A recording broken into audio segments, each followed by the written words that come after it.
Pasamos ahora, en este caso, a la ponencia de Julieta Lizaola, que viene de la UNAM, Universidad Nacional Autónoma de México, con la cual hemos tenido siempre muchos fructíferos contactos a través de muy diferentes colegas y en diversos momentos.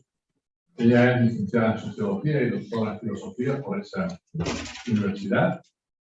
Tiene un libro que merece, entre toda su colección, uno que merece ser especialmente subrayado, Lo Sagrado en el Pensamiento de María Zambrano. Entonces, es muy importante subrayar este libro por traer la figura de María Zambrano a la colección, la figura de nuestro exilio republicano. Bueno, tiene tiempo a volver, recibir pues, los reconocimientos que recibió en su día, ya en la etapa democrática de España. Y es muy de agradecer que desde México, bueno, le hayáis prestado esa atención a esa gran filósofa que fue desde acá, que es María Zambrano, porque hemos ido muchas veces por Morelia también, pues sabemos casi de la devoción intelectual filosófica, ¿no? Que se tiene hacia la figura y la obra de María Zambrano, ¿no? Bueno, Julieta, agradecemos mucho no solo tu participación, sino la presencialidad. Haber viajado desde México hasta acá para tener esta ponencia con nosotros. Ella va a hablar de momentos del barroco, desventura, sueño y resistencia. Adelante. Muchas gracias. Pues muchas gracias a los que están aquí por su presencia. Muchas gracias por la invitación a todos los que han participado en la organización y especialmente al profesor Luis Sáez, que me ha honrado con la posibilidad de estar aquí en la Universidad de Granada. Muchas gracias. Y muchas gracias al profesor Pérez Tapias. Bien, pues como decía el profesor, he traído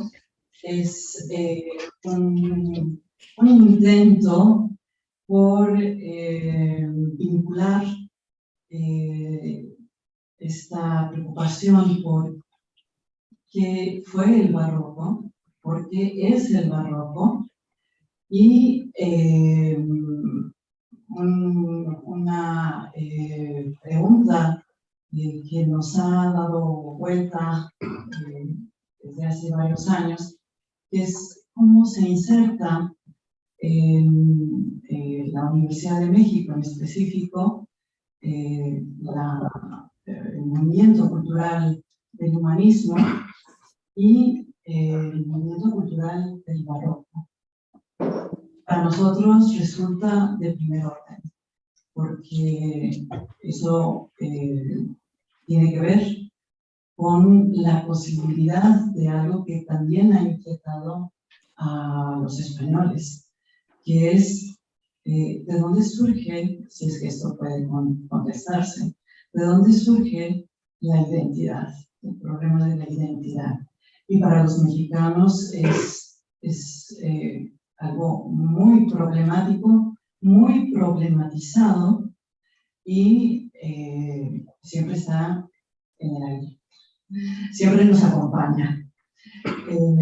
Así que, bueno, voy a comentar en la primera parte algunos elementos que consideramos indispensables para plantear qué es lo que entendemos por barroco, y después voy a tomar una postura de Zambrano, que escribió un texto al que tituló La mirada de Cervantes. Entonces, lo que yo he querido seguir es la mirada de Zambrano que mira a Cervantes. Y bueno, pues esta idea de ir al núcleo complejo y riquísimo de la figura del Quijote. Lo primero que voy a leer, porque me parece que lo sintetiza de una manera involuntaria y magistral, es unos versos entresacados de un poema muy hermoso de Federico García Lorca, que lleva por título La leyenda del tiempo. Y los versos que entresaco son los siguientes. El sueño va sobre el tiempo, flotando como un velero. Nadie puede abrir semillas en el corazón del sueño. Sobre la misma columna, abrazados tiempo y sueño, cruza el gemido del niño, la lengua rota del viejo. Ay, cómo canta el alba, cómo canta, qué espesuras de anémonas levanta. Hasta aquí, Federico García Lorca. Bueno, entre los temas que voy a dedicar a la primera parte, hay uno que es de fundamental importancia y es recordar, todos los que voy a mencionar son evidentes, pero los quiero recordar, traerlos sobre la mesa. El primero es un intento de dar espacio a algo que se parezca a un contexto histórico-cultural, y es la cuestión de la cristiandad y su proyecto de un imperio universal católico. Y claro, a nosotros nos resulta muy importante porque formábamos parte de ese intento de imperio universal católico. Así que, bueno, es ineludible tratar de dar un esbozo histórico-cultural que enmarque el surgimiento del barroco, de los elementos que preceden y permiten configurarlo no solo como un estilo artístico, sino también como un proceso cultural en sentido amplio. Por ello, iniciamos recordando la tradición humanista, la cual se ha gestado desde diferentes concepciones intelectuales que provienen desde la escolástica y asimismo la recuperación de los clásicos del pensamiento heterodoxo, la sabiduría herética, las artes, la filosofía, etc. Partir desde este supuesto nos ayuda a comprender que las formas intelectuales que sustentan esta noción pretenden comprender los procesos históricos consecuentes entre varias culturas que se trastocan. En especial, cabe resaltar el humanismo desprendido de las escuelas ibéricas, de Salamanca, de Valladolid, de Coimbra, que dieron lugar a una forma de pensamiento que se diferenció tanto de la forma italiana como de la británica.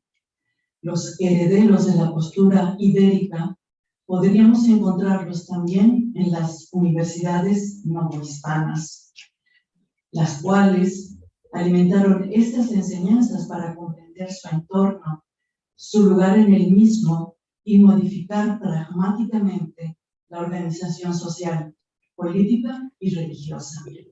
Así, lo que surge como barroco es una derivación del humanismo, una línea entre la Edad Media y el Renacimiento, una crisis de profunda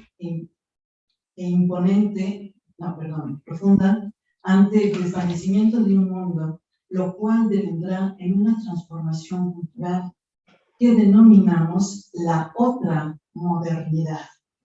Por ello, nuestra hipótesis formula que las ideas originarias del tomismo y nominalismo y el humanismo, al fragmentarse en el siglo XVII, dan espacio a una nueva realidad que denominamos culturalmente barroca. Otro elemento más corresponde a los cambios teológicos, a las reformas eclesiásticas, y estas corresponden también a el intento del imperio político y también corresponden a una nueva pobreza y miseria social. Así que nos detenemos en la transformación que sufre la cristiandad y el cristianismo a inicios del denominado periodo moderno. La reforma eclesiástica implicó una gran conmoción que repercutió en todos los ámbitos de la cultura europea. No solo modificó la vida institucional de la Iglesia romana, rompió con dogmas teológicos y generó una nueva ritualidad sacramental. Generó disputas que condujeron a guerras que pervivieron durante 30 años.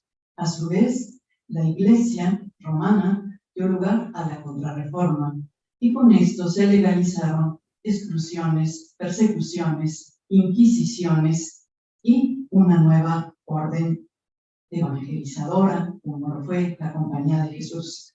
Fueron estas las respuestas más eficaces contra las diferentes sectas protestantes que rápidamente se expandieron por Europa. Observar el papel realizado por la Compañía de Jesús nos dirige a la justificación teológico-jurídica que ésta realiza. Si bien su intención era fortalecer el papel de la Iglesia y la fe católica, para lograrlo fue necesario reformular teológicamente el fundamento jurídico de la acción política, tanto de la Iglesia como representante del poder espiritual, como del Estado, representante del poder temporal.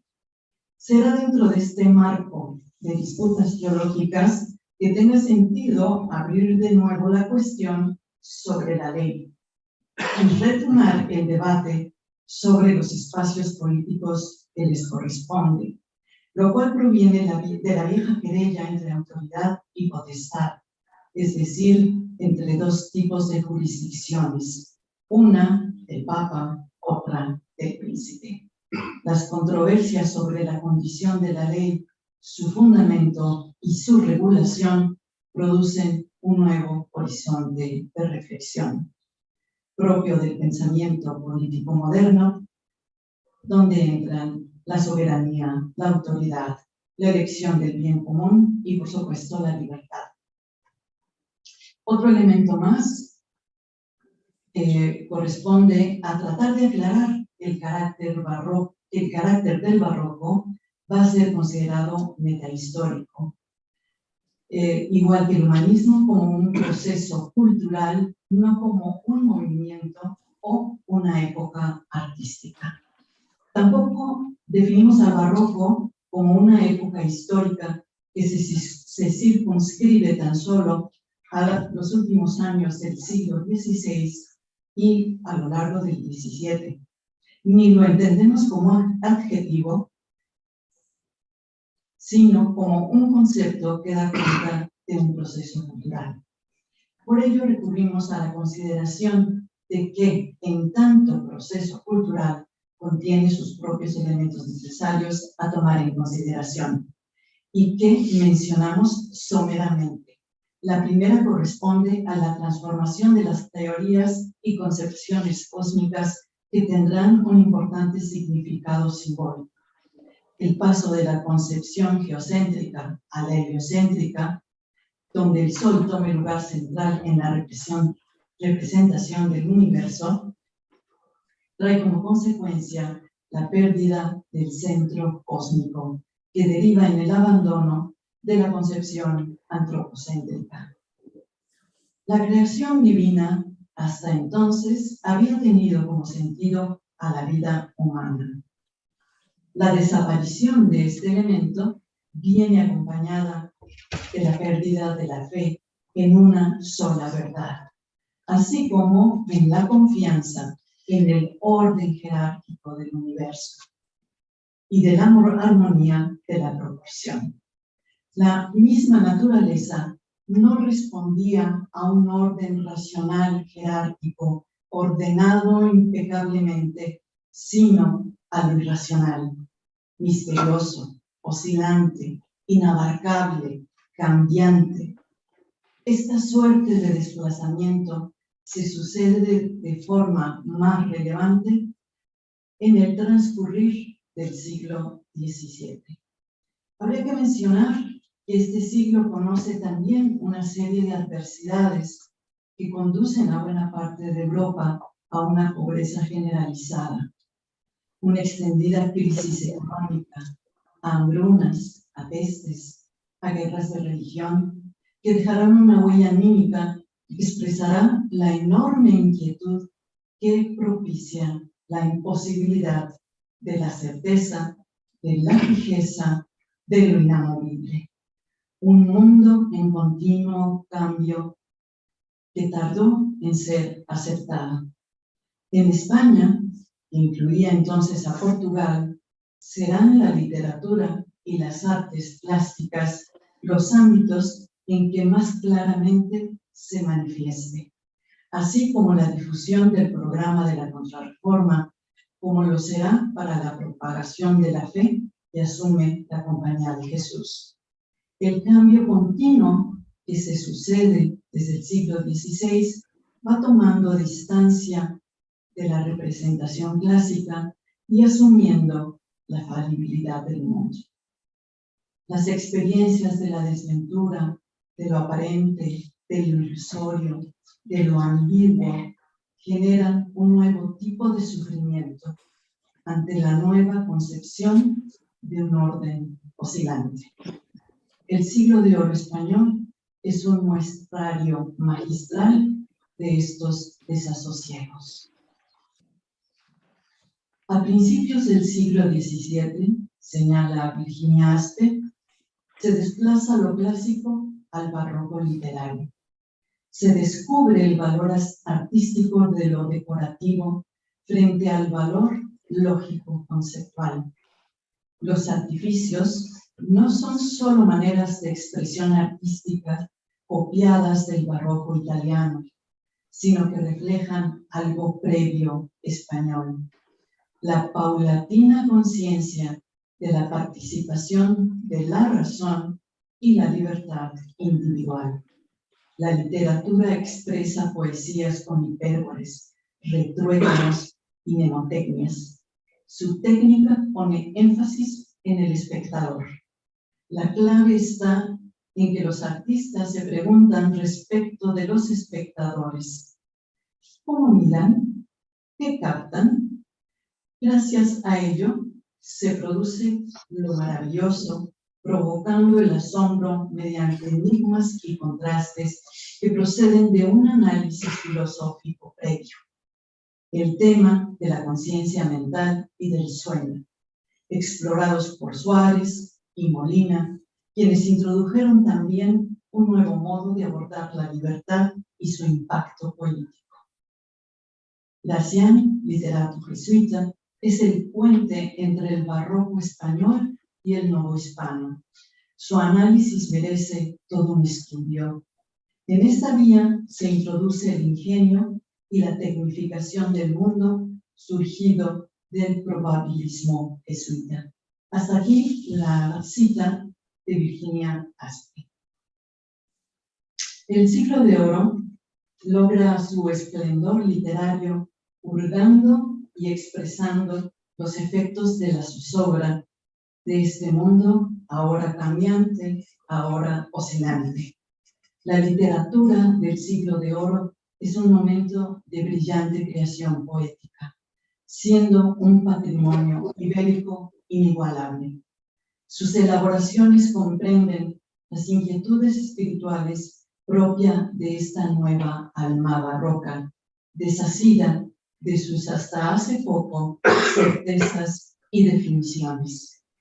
Las transformaciones cósmicas, teológicas, el debilitamiento del imperio, la miseria social, la reforma, la contrarreforma, todos estos son elementos a considerar, relevantes en el contexto histórico, político, religioso, que inciden en el cambio de concepción de la vida humana, de su sentido y de su finalidad.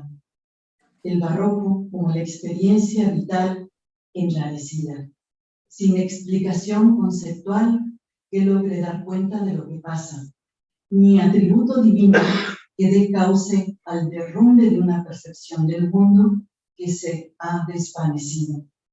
La perla torcida, imperfecta, áspera, inarmónica, es la nueva figura del espíritu humano y su desvalidez. El desencanto que surge, cito a Laura Soto, adquiere su representación máxima en la locura de Alonso Quijano. la vida quijotesca. Se revela en la demencia de la teatralidad barroca ante el dolor que causa la vida del mundo realista. Quijano busca trascender la vida oponiéndose a ella mediante la locura para revivirla y reformarla. Pero es solo desde la afirmación del desencanto, del dolor y de la imaginación que puede darse esa posibilidad. El tenor del ensueño se articula también en la vida de sueño de Calderón de la Barca, al manifestar la libertad de la naturaleza humana ante la teatralidad del destino real. El barroco está del mismo modo en el primer sueño de Sor Juana Inés de la Cruz, con la tensión entre lo natural de los humores al dormir y lo sobrenatural del vuelo del alma. Fin de la cita. La mirada de Zambrano sobre Cervantes va a tener dos momentos. Uno relacionado con el surgimiento de la figura, la alegoría de Don Quijote como la representación de la vida española, en el marco del fracaso imperial, de la ilusión del sueño de un imperio universal católico, y el segundo momento va a ser en el fracaso republicano. De hecho, recurre al primero, al que sucede en el siglo XVII, porque considera que ahí va a encontrar algo que le permita comprender qué pasó con la Segunda República, qué sucedió, que fue, según sus palabras, el otro fracaso. Bueno, así que decimos que estos dos momentos paradigmáticos son paradigmáticos de fracaso de sueños españoles, dos momentos en que los proyectos que se alzaban fueron derrotados, vencidos, y de ellos dirá Zambrano que son necesarios, imprescindibles incluso, porque solo a partir de ellos es posible salir de nuevo al camino al alma.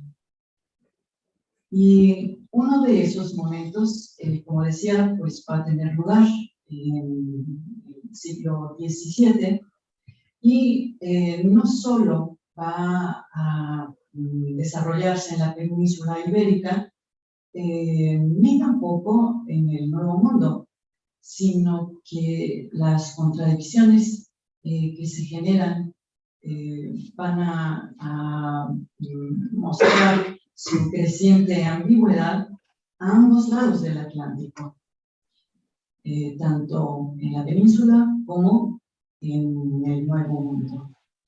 El entusiasmo, el espíritu abierto y aventurero propio del reinado de Carlos V va cediendo ante la austeridad y el ánimo conservador de la época de Felipe II. El imperio se muestra resquebrajado. Se instalan la miseria y el desaliento en el turno de la península. En Nueva España, la despoblación, la muerte por el excesivo trabajo, por la crueldad sobre los indios, y, por otro lado, el descontento de la población criolla que se siente ajena en su nueva patria, permiten que se vaya volando e instaurando paulatinamente una nueva desesperanza. Américo Castro, en su famoso estudio El pensamiento de Cervantes, se remonta a los siglos XVI y XVII para revisar la posición de España en lo que llamamos el surgimiento de la modernidad. Para ello es necesario recurrir a Cervantes y retomar lo que esos siglos significaron: un esfuerzo y una potencia intelectual enorme, y de la cual somos deudores.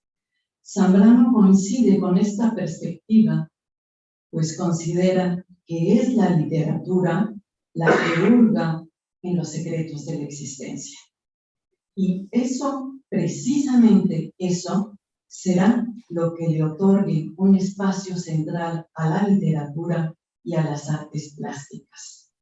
El desencanto manierista adquiere aquí una representación con la locura de Alonso Quijano, y María Zambrano la observará como la alegoría de España.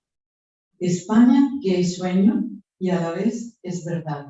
España, sueño y verdad será el libro donde ella recupera sus meditaciones sobre Cervantes y el Quijote. Encontrará la ambigüedad profunda que implican ambos en la escritura de Cervantes y además su ensueño. Don Quijote, su delirio, su desatino continuo, su alternancia contradictoria entre lo ideal y lo real, la tensa dualidad entre idealismo y realismo español sin ninguna posibilidad de superación ni intento de ella. Esta tensión para la autora es muy importante porque considera que esto está disputándose continuamente en el espíritu español, tanto el idealismo como el realismo. Y estos dos elementos en tensión continua y permanente los considera distintivos de la espiritualidad ibérica. La vida es sueño para Zambrano, y vemos aquí la influencia de Calderón, que queda plasmada en una parte significativa de su pensamiento, recuperado en los libros El sueño creador y el otro, El tiempo y el sueño. Todo lo que aparece en el mundo proviene del soñar. Soñar, sin embargo, requiere del despertar. Y por ello hay un soñar que despierta a la realidad aún dormida en los confines de la vigilia. Esa tierra donde la conciencia no se aventura.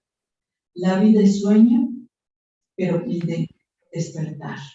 De ahí la angustia, pues el sueño pide realidad. No quedarse sin entrar en el tiempo de la persona, en el tiempo de las sociedades, entrar en la corriente de la realidad que les permite ser. Fueron los grandes literatos los que se hicieron cargo de esta situación contradictoria, ambigua, oscilante y los efectos anímicos que propició.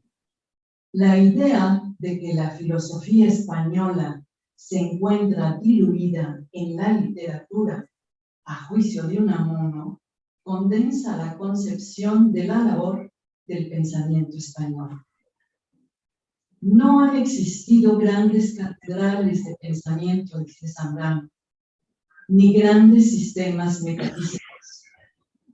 Han existido, sin embargo, resplandecientes obras literarias que han resguardado los saberes y las concepciones de España. Es por ello que Zambrano insistirá en contemplar otra forma de razón, no una que teje la verdad con conceptos abstractos alejados de las experiencias vitales, sino una que dé cuenta de sentimientos, pasiones, confusiones, fracasos que acompañan la vida de cada ser humano. La creación literaria llega a la novela, al lugar al que arriba el pensamiento que no logró aclararse en la razón ilustrada. Entra literariamente en otra posibilidad ontológica, la de ser narrada e hilada entre las metáforas de la poesía. Las reflexiones que Zambrano realiza sobre la compleja figura del Quijote corresponden a las problematizaciones que la filosofía española contemporánea no ha dejado de observar y cuestionarse sobre la naturaleza lingüística y literaria de la filosofía, sobre la capacidad de la literatura de expresar con claridad los nudos de las sociedades modernas. En este caso, las derrotas tanto de la sociedad española imperial como las de la República vencida. No solo son fenómenos políticos, sino fenómenos donde la complejidad humana se debate entre sí. Cuando el viejo modelo de autoridad homogeneizadora, advierte José Luis Mora, se sostenía solo por la fuerza de las armas, cuando comenzaron a dibujarse los estados modernos tras el fracaso de la Armada Invencible y el fallecimiento de Felipe II, y cuando hubo ya una conciencia de nuevas claves importantes en la vida humana, es entonces cuando, de repente, aparece un género de escritura llamado novela. No porque no se hubiera escrito antes otras, sino porque ahora se hace con un propósito nuevo, ya no solo de caricaturizar situaciones aparatosas o picarescas, que se adaptan como un guante a la naturaleza, perdón, era un paréntesis, lo cierro, que se adapta como un guante a la naturaleza de la situación que vivía la hidalguía española. Esa clase social que había quedado a medias entre la nobleza y el pueblo, o sea, en esa dualidad que muestra cómo los ideales están de un lado y la realidad del otro. Los filósofos la definirán como conciencia de la dualidad humana. La novela lo hará en términos de encrucijada. Esta era una de esas nuevas claves. En esta situación, la monarquía y la corte seguían ejerciendo un poder basado en la fuerza militar, mientras el pueblo se buscaba la vida como podía. Fin de la cita. Esa era la situación cuando la literatura vino al rescate de la sociedad, según Zambrano. Fue en un tiempo clave en el que el optimismo renacentista empezó a teñirse de pesimismo. Observamos que entre el Quijote de Cervantes y la vida y sueño de Calderón hay un paso de 30 años.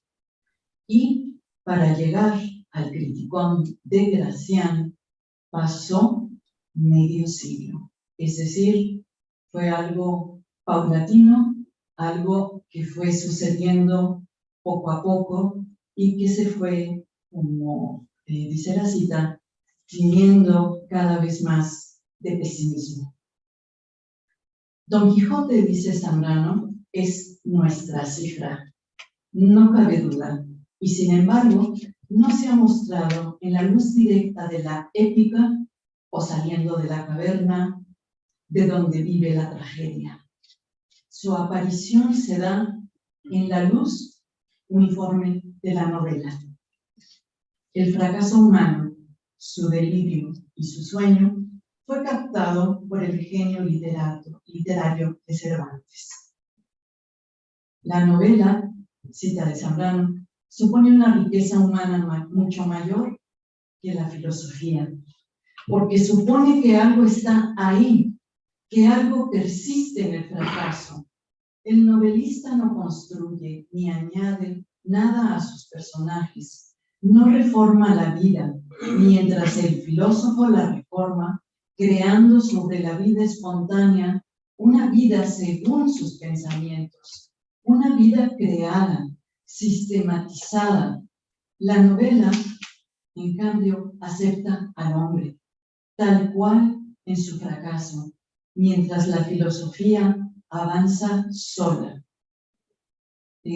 Esto es importante subrayarlo, porque va a ser uno de los hilos que va a mantener María Zambrano, considerando que esta dualidad, esta ambigüedad que ella percibe y que varios más perciben en la figura del Quijote, los filósofos sí quieren remediarla, pero los literatos no. No ven la necesidad de que se realice ninguna modificación. En pocas palabras, es la aceptación de la vida humana con todas sus contradicciones. Y parece ser que esto le parece algo que la filosofía debería de aprender, de hacer suyo. La aceptación, no la negación de esa parte contradictoria, aberrante, esa isla oscura que forma parte de la vida de todos, y no negarla, excluirla o simplemente hacer como si no existiera. Esto va a formar parte de su metodología, de esta idea de que la filosofía, por supuesto, es razón, pero al mismo tiempo debería de ser una razón que permita que aquellos elementos propios del ámbito y de la sensibilidad poética sean alimento propio de la razón. Es decir, que no se den por separado. Cabe subrayar que el propósito de Zambrano es observar tanto a Don Quijote como a Cervantes. La ambigüedad de ambos toma un lugar central en su intento por comprender el desengaño de España, visto desde la mirada tanto del escritor como desde la alegoría del personaje. En el momento paradigmático del siglo de oro está ahí el hilo que desentraña el laberinto de la experiencia de la modernidad ibérica barroca. Ahí el origen de la angustia por la identidad. Mas hay otra desilusión más cercana y urgida de comprensión. Es la de la República y su caída. Y peor, la de la guerra civil, ante un sueño inacabado de justicia. La alegoría del Quijote continúa viva. Habrá que mirarla con detenimiento. Ahora son los ojos de Zambrano los que observan desde la mirada de Cervantes, intuyendo que la ambigüedad es todavía el escenario de toda vida. ¿No parece dudoso, cito, que entre todas las figuras creadas por la literatura española sea la de Don Quijote la que alcance este rango en mayor grado en la conciencia española?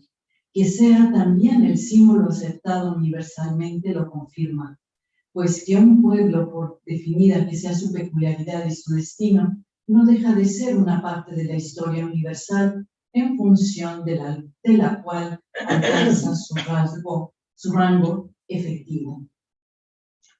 Pero no es solo ante la historia universal, donde la figura del Caballero de la Mancha representa la encarnación y las aspiraciones profundas de un pueblo.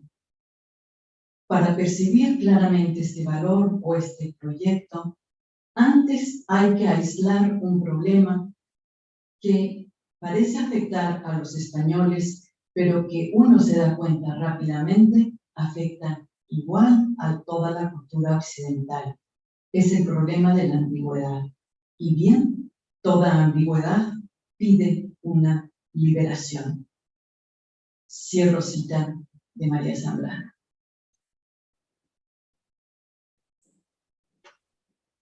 Y continúo citándola. Quizá nunca se haya escrito una obra más cerca de ser la tragedia de la libertad, nuestra tragedia, que la antigua historia del Caballero de la Mancha.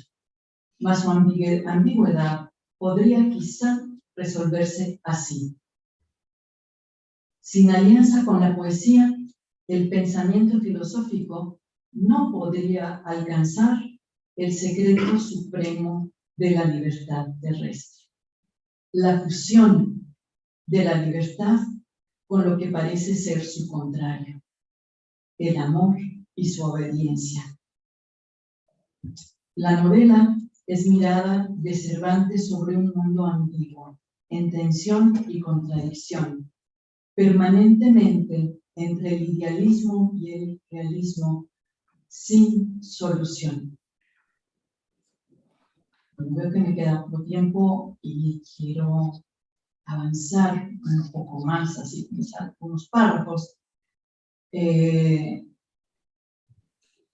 Para terminar con esta idea de la mirada de Cervantes, desde los ojos de María Zambrano, señalo que la locura quijotesca, en ella el personaje convierte su sueño ancestral inspirado por la divinidad en sueño humano, en esperanza delirante, para poder salir de tal condenación, y aprender a convivir con nuestros fracasos, signo de nuestra finitud y del carácter oscuro y abismal de nuestro ser.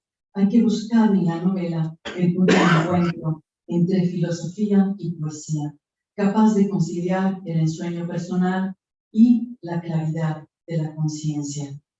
Pero, se pregunta Zambrano, ¿son suficientes filosofía y poesía? ¿O habrá que encontrar otra vía de liberación que rescate de la locura a Don Quijote? No se puede olvidar que el motor universal, el que mueve a todos los seres y sobre todo al hombre, es el amor. Fin de la cita.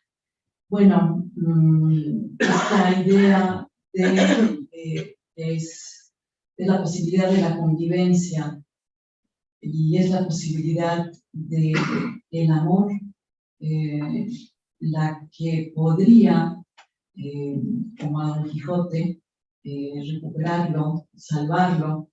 La idea de que ha sido Dulcinea la que lo ha guiado y la que lo ha salvado paradójicamente.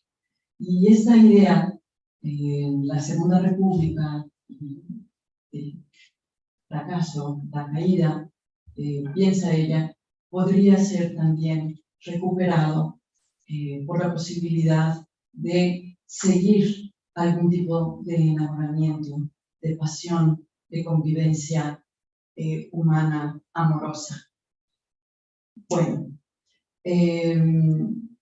continúo. La resignificación del barroco es entonces una acción necesaria, pues las explicaciones e interpretaciones de nuestra modernidad nos resultan insuficientes.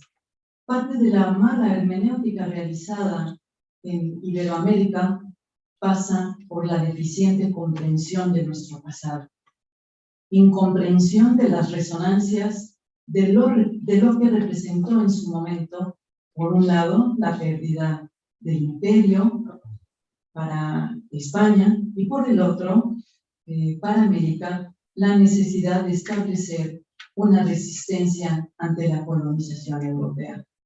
En ambos lados del Atlántico, el doliente mundo ibérico experimentaba esas oscilaciones. La impermanencia de las cosas, las repercusiones de la contrarreforma, además de vivirse al margen del proyecto hegemónico y moderno del capitalismo industrial, protestante y sajón. Condenados por ello al retraso, fuera de los campos servicios del progreso productivo, los siglos de la modernidad occidental han atravesado la continuidad de crisis económicas que el sistema impone al tiempo que ha intentado sobrevivir espiritualmente.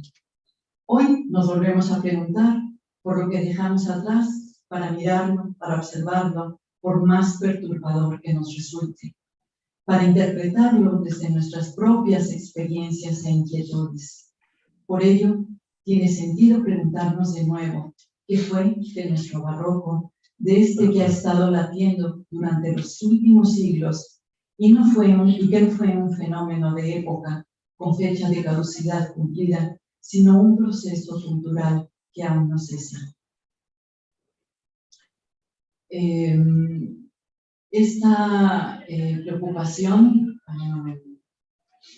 de un lado del Atlántico, en América, como ya habíamos escuchado en la mañana, es algo que está vigente y está tratando de formularse de diferentes formas. El barroco en general está teniendo esta posibilidad de abrir nuevas posibilidades de pensarlo, de contemplarlo, de diferentes perspectivas y poniendo puntos donde antes no se había mirado, o sea, toda una posibilidad de generación de pensamiento y de reflexión. Y de este lado, retomando las preocupaciones de Zambrano, vemos que ella retoma la pregunta formulada también por sus maestros, por Unamuno, por Ortega, y que iba dirigida hacia la preocupación por la identidad de España. Inquietudes que pues, marcaron todo un sendero durante el siglo XX y que regresaba a esta figura o estas desventuras del siglo XVII. Esta hora en que parece que el fracaso ha sido la máxima de la medida del hombre, dice ella. Lo que en el fracaso queda, tacito, es algo que ya nada ni nadie puede arrebatarnos. Y este género de fracaso era entonces y sigue siendo la garantía de un renacer. Y esto último lo subrayo porque no solamente es resistencia, no solamente es caída, fracaso o desolación o desánimo, sino que está el intento de continuar el camino, de volver al alba, de renacer, de que esa resistencia se dirija hacia una posibilidad creadora. Como recuerda José Luis Mora en su libro Lecturas del Quijote en el exilio, todas las lecturas filosóficas tienen que ver con qué significa fracasar o tener éxito, tanto en un plano social como en el individual. Los exiliados ya no miraban la obra cervantina con espíritu nacionalista o europeísta. A los exiliados, más que buscar el qué de España, les movía la exigencia de encontrar el quién, el sujeto, el español entendido como persona que hay que salvar, al que hay que dar otra vez voz y cuerpo. Fin de la cita. El fracaso de España había que encontrarlo yendo a la fuente del mar. Ahí donde se encuentra la posibilidad de salir de nuevo a la aurora. A donde surge el infortunio del pueblo, que nada tenía que ver con el fracaso de la vida económica ni con los esplendores del capitalismo moderno. Cervantes vino a ser la expresión entonces de ese debilitamiento y de ese vencimiento, de esa derrota. Y su forma, la única manera de explicarlo. Solo un género de estructura narrativa podía dar cuenta de ello y podía haberse producido por tener en cuenta el paso del tiempo. Se trataba, continúa José Luis Mora, de salvar al ser humano ante el derrumbe de la organización política. Y para esta función, la literatura dispuso de una flexibilidad de la que carece la filosofía. Y esto vale para Cervantes y para Galdós, que son para Unamuno y para Cervantes los novelistas por antonomasia. Fin de la cita. Bueno, estos temas que trata Zambrano los trata fundamentalmente en tres textos suyos. El primero es la ambigüedad de Cervantes, la ambigüedad de Cervantes, la ambigüedad del Quijote y la mirada de Cervantes. Y el otro, me lo como. Zambrano postula una convicción, con convicción la necesidad de realizar entonces una reforma del entendimiento, transformar de raíz la concepción del pensamiento filosófico. O sea, todo esto que ella está observando, esta imposibilidad de aproximarse al conocimiento de la propia historia ibérica e iberoamericana, piensa que podrá ser posible y podrá encontrar otra vía bajo el principio de una reforma del pensamiento filosófico. Y podría uno preguntarse por qué esta tenacidad en mostrar que la filosofía había dejado fuera de ella lo que debería de conformarla. ¿Por qué en este olvido, considera ella, se germina un pensamiento que va también a ser violento? Violencia que no permanece tan solo en las exigencias propias de las categorías y conceptos del quehacer filosófico, sino que van a traspasar esos límites instaurándose como realidad, oprimiendo y excluyendo lo que no ha logrado cruzar las puertas del racionalismo. Violencia, exclusión, dominación que adquieren formas sociales, económicas, políticas, epistémicas, que han sido parte del desmoronamiento cultural de Occidente. Nuestra crisis, la nuestra, incluye también al pensamiento. Se expresa en la incapacidad de nombrar y narrar lo que nos pasa cotidianamente, en nuestras dificultades por vivir, en la incapacidad de apreciar el don de la vida, sin poder nombrar, sin encontrar las palabras que se hagan cargo de lo que nos sucede. Seguimos a la intemperie, sin refugio, sin hilo rojo que nos ayude a salir del laberinto de exclusión, de migración. Y es necesario entonces esta reforma y con ello no solamente una reforma epistémica, sino también como exigencia alcanzar la posibilidad de otra construcción social, de otro orden social y político. Cabría preguntarse qué le permitió a Zambrano edificar esta crítica y por qué se formuló de esta manera su rechazo a esta forma de racionalidad.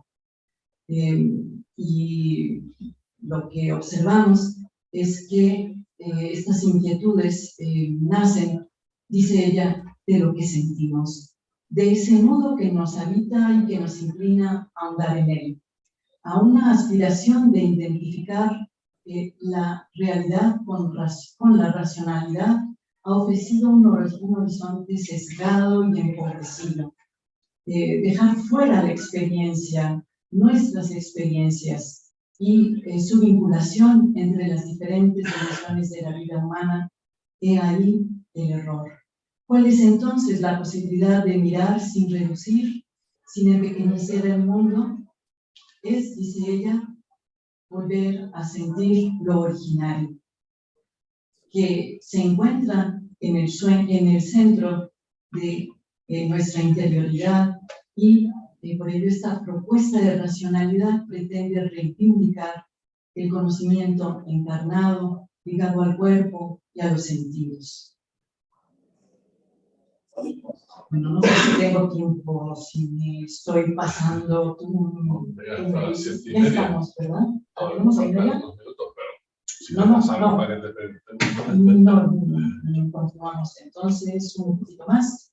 Bueno, unas dos ideas más de por qué ella se plantea todo esto para comprender hacia dónde va. ¿Le parece que el nihilismo contemporáneo es un nihilismo devorador?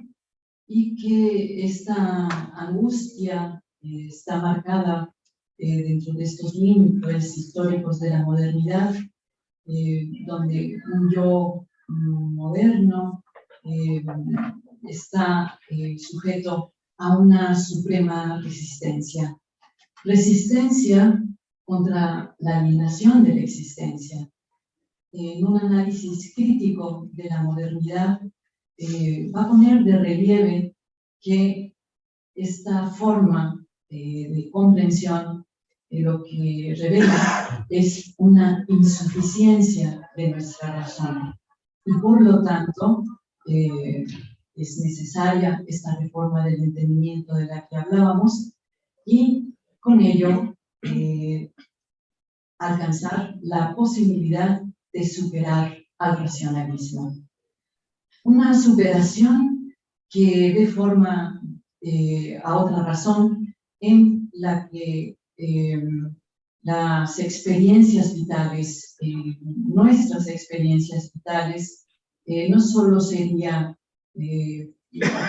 parte de nuestras ideas y de nuestras abstracciones, sino derivarían nuestros contenidos de las vivencias, de las propias vivencias. Y aquí nos encontraríamos ante la necesidad, señala Zambrano, de una nueva y más compleja crítica del entendimiento de la razón humana y de la penetración de la razón en zonas hasta ahora insondables por considerarlas irracionales. Bueno, concluyo con una cita de ella que de alguna forma sintetiza esta idea que he querido transmitir y señala que el hombre español, como Cervantes y Don Quijote, necesita una imagen que le enamore, que le oriente y que guíe su esfuerzo vital hacia la libertad. Y esa imagen no puede ofrecerla el pensamiento filosófico puro, sino que ha de encontrarse en la literatura, donde puede aparecer la unión fecunda entre filosofía y poesía, mediada por la piedad. Zambrano afirma que quizá nunca se haya escrito una obra más cerca de ser la tragedia de la libertad. Pues con esto concluyo y muchas gracias. Bueno, perdón que interrumpa, que tenga que pasarles este aviso, pero nosotros tenemos ya mismo una actividad con la cual vamos a tener que cortar la transmisión. Ahora, lamento porque nos quedamos un poco sin tiempo para las preguntas, pero ¿cómo? Agradecemos muchísimo tu conferencia, Julieta, estuvo muy bien, muy inspiradora, y bueno, pero lamentablemente los tiempos nos corren. Gracias por tu aporte. José Antonio, no sé si nos ha... Bueno, hasta la próxima conexión. Muchas gracias. Hasta pronto, gracias. Por nuestro intercambio telemático. Y mañana nos conectaremos de nuevo en las correspondientes sesiones. Parece que ya. Bueno, tenemos. ¿Sí? Hay que dejar de grabar. Tenemos unos minutos.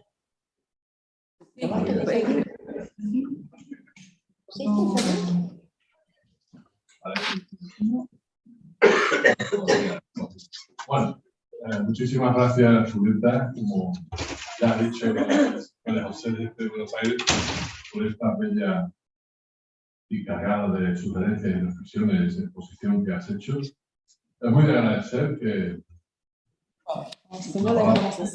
viene de México, nos ha traído esas palabras del exilio, que son pertinentes de un lado y otro de la De nuestros valores. Bien, pasamos a las intervenciones. Luis, sí, no hay otra por ahora, así que tú inicias el diálogo. Muchas gracias.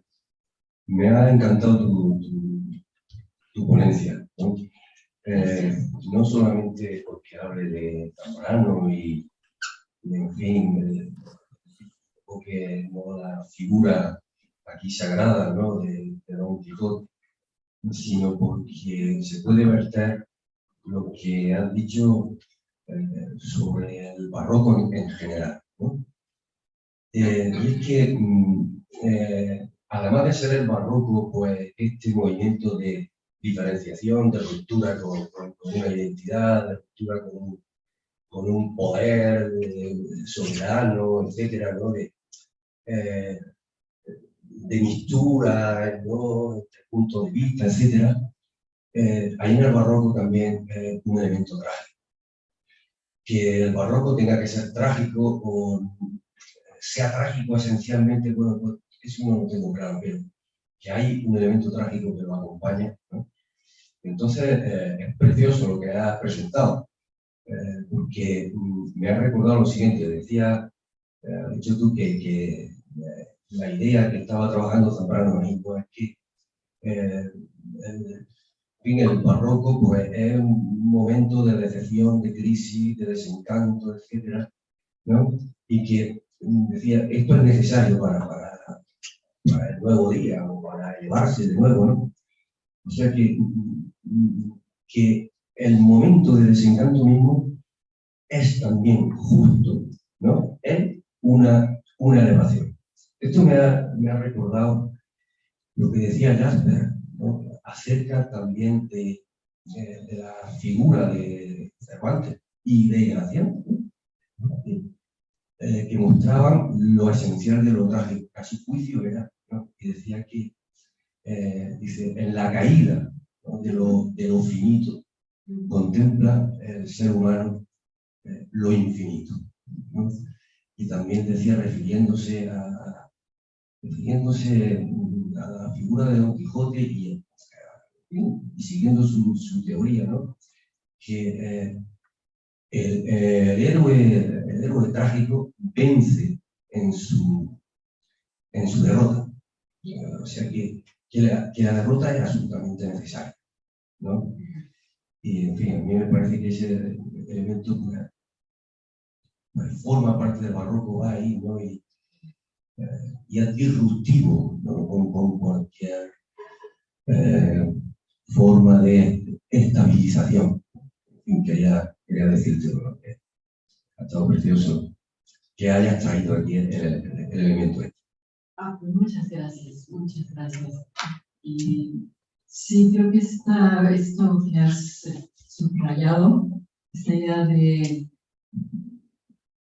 que las cosas que nos pensen son imprescindibles, porque sin ellas no podríamos continuar. Esta idea es, dicen algunos intérpretes, esto es lo que parte del idealismo alemán y del barroco alemán tomaron de El Quijote. Y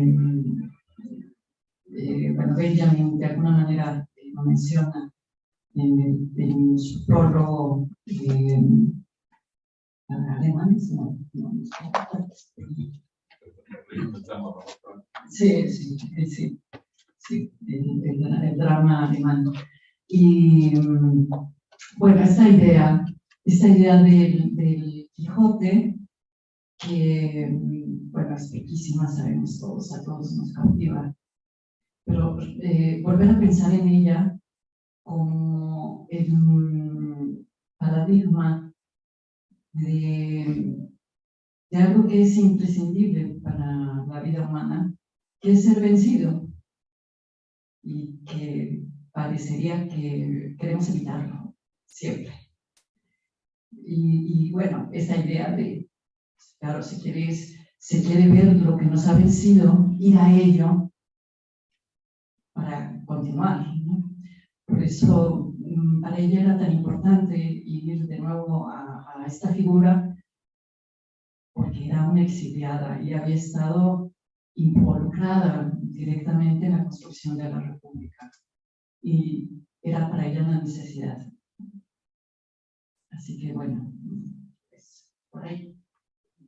Claro, claro, muchas gracias. No solamente por mi compañera y desde luego con todo el cariño, pero muchas felicidades, me encantó la exposición y lo que rescato es esta cuestión que además pues mañana me gustaría hablar un poquito de ello.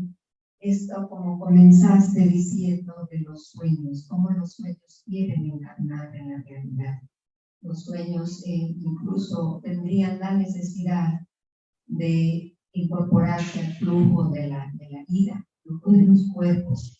Y esto me parece precioso, como lo dices, con esta pensadora.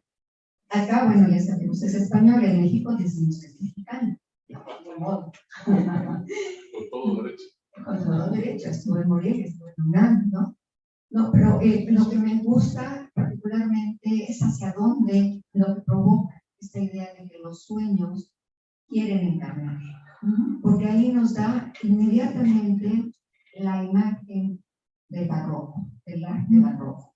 Nos da ese precursor oscuro del que habla Deleuze, ¿no? Esa cuestión de que la emerger de la oscuridad para hacerse visible.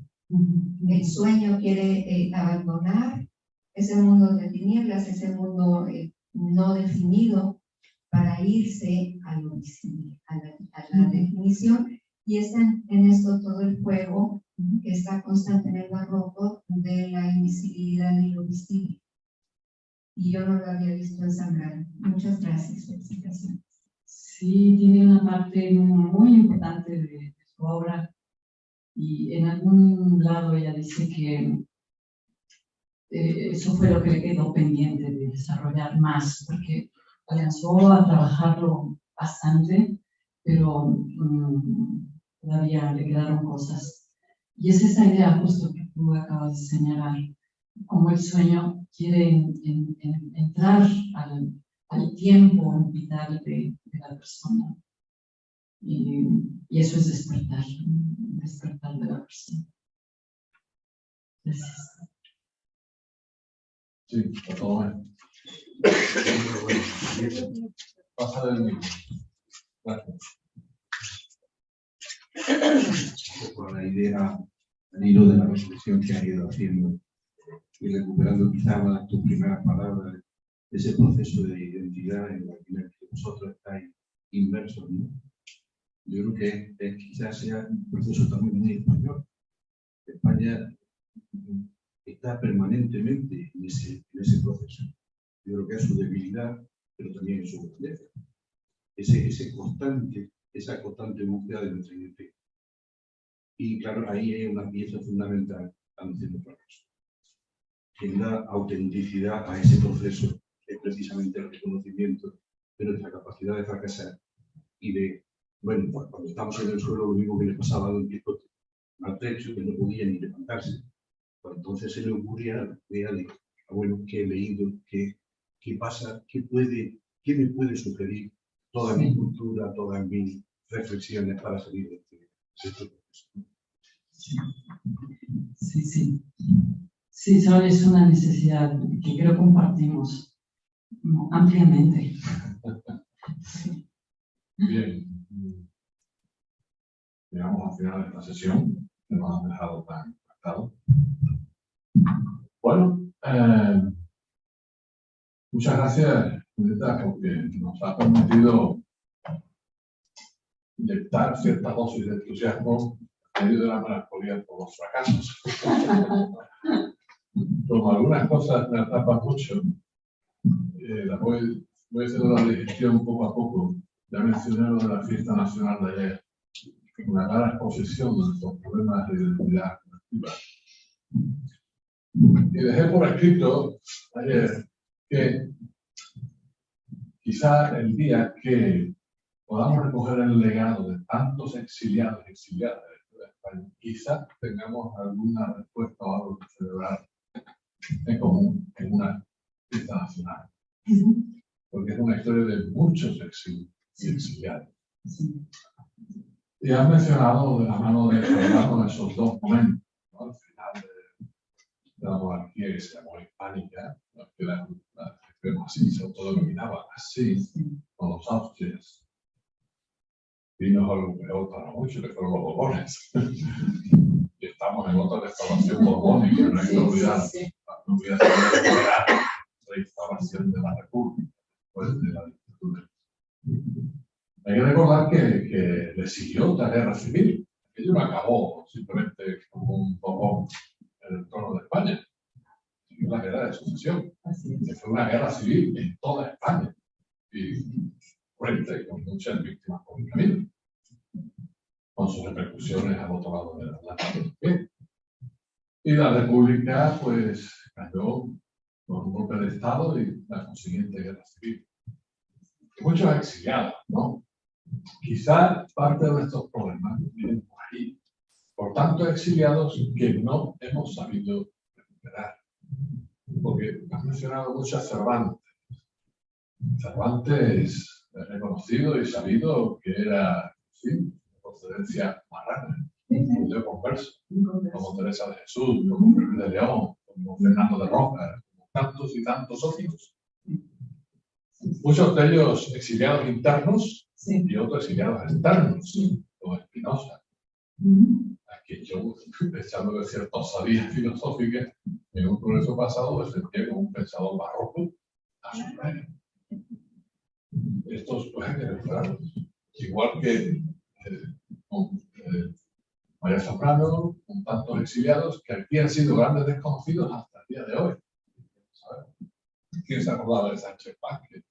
O de que los padres de Enrique y yo también fueron exiliados en México, tantos otros, ¿no? En fin, Onipó, José Gaos, tantos otros, que ha habido una deuda con tantas víctimas, pero en este caso es que han estado vivas hasta hace poco, ¿verdad? Muy saldadas, ¿no? Entonces, sí, es verdad que una deuda y es indispensable, como que has planteado, contar con todo el legado de esos exilios para recuperar una tradición barroca y, a donde sea posible, convertir la melancolía en ilusión. Sí, habrá que hacer. Bueno, aquí te tenemos. Muchas gracias. No, al contrario, muchas gracias. Bueno, pues pasamos a la sesión siguiente.